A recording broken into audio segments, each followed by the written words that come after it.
Apartheid. O apartheid na África do Sul é um dos temas caros da atualidade para o debate sobre direitos humanos. Mas qual é a origem do apartheid sul-africano?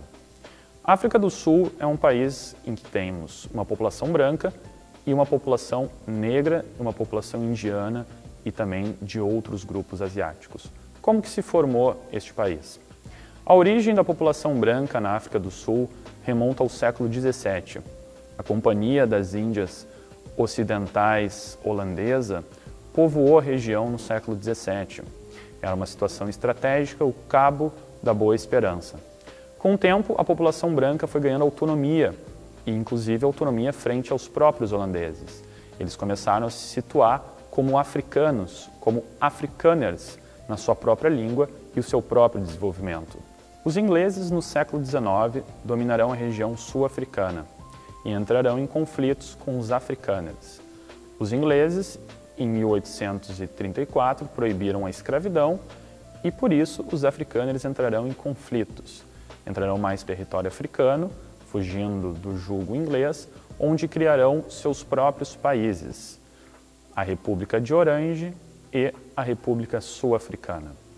Depois, no final do século XIX, onde nessas regiões é encontrado diamantes e ouro, os ingleses acabam lutando com os afrikaners, também chamado de Boers. São as guerras dos Boers, no final do século XIX.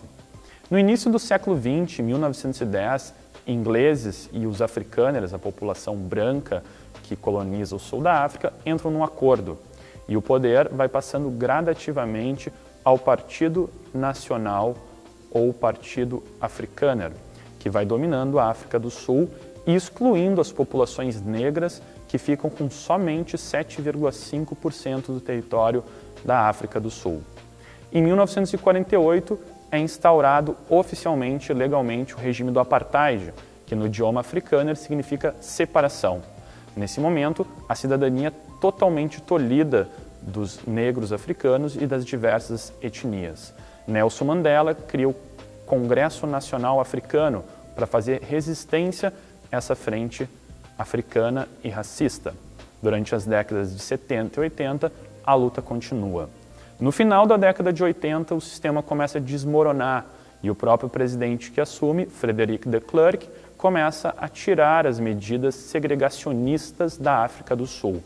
Mandela é retirado da cadeia e, em 1994, vai se eleger presidente da África do Sul, quando, simbolicamente, as últimas medidas segregacionistas são retiradas da África do Sul e um novo período começa na história daquele país.